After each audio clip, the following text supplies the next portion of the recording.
एक मालिक के पास बहुत सारे गुलाम हुआ करते थे। यह उन दिनों की बात है जब दास प्रथा हुआ करती थी। उन्हीं में से एक गुलाम था लुकमान। लुकमान था तो सिर्फ एक गुलाम, लेकिन वह बड़ा ही चतुर और बुद्धिमान था। उसकी ख्याति दूर दराज के इलाकों में फैलने लगी थी। एक दिन इस बात की खबर उसके मालिक को लगी। मालिक ने लुकमान को बुलाया और कहा, सुनते हैं कि तुम बहुत बुद्धिमान हो। मैं तुम्हारी बुद्धिमानी की परीक्षा लेना चाहता हूँ। अगर तुम इम्तिहान में पास हुए तो तुम्हें गुलामी से छुट्टी दे दी जाएगी। अच्छा जाओ, एक मरे हुए बकरे को काटो और उसका जो हिस्सा बढ़िया हो उसे ले आओ।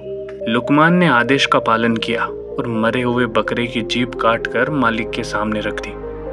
कारण पूछने पर कि जीभ ही क्यों लाया, लुकमान ने कहा, अगर शरीर में जीभ अच्छी हो तो सब कुछ अच्छा ही होता है। मालिक ने आदेश देते हुए कहा, अच्छा इसे उठा ले जाओ और अब बकरे का वो हिस्सा लेके आओ जो सबसे बुरा है। लुकमान बाहर गया, लेकिन थोड़ी ही देर में उसने उसी जीभ को लाकर मालिक के सामने रख दिया। फिर कारण पूछने पर लुकमान ने कहा, अगर शरीर में जीभ अच्छी नहीं हो तो सब बुरा ही बुरा है। उसने आगे कहते हुए कहा, मालिक, वाणी तो सभी के पास जन्मजात होती है, परंतु बोलना किसी किसी को ही आता है।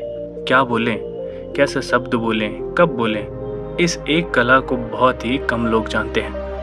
एक बात से प्रेम झड़ता है और दूसरी बात से झगड़ा होता है। कड़वी बातों ने संसार में न जाने कितने झगड़े पैदा किए हैं। इस जीभ ने ही दुनिया में बड़े बड़े कहर ढाए हैं। जीभ 3 इंच का वो हथियार है जिससे कोई 6 फीट के इंसान को भी मार सकता है, तो कोई मरते हुए इंसान में भी प्राण फूंक सकता है।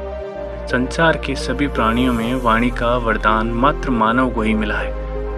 उसके सदुपयोग से स्वर्ग पृथ्वी पर उतर सकता है और दुरुपयोग से स्वर्ग भी नरक में परिवर्तित हो सकता है।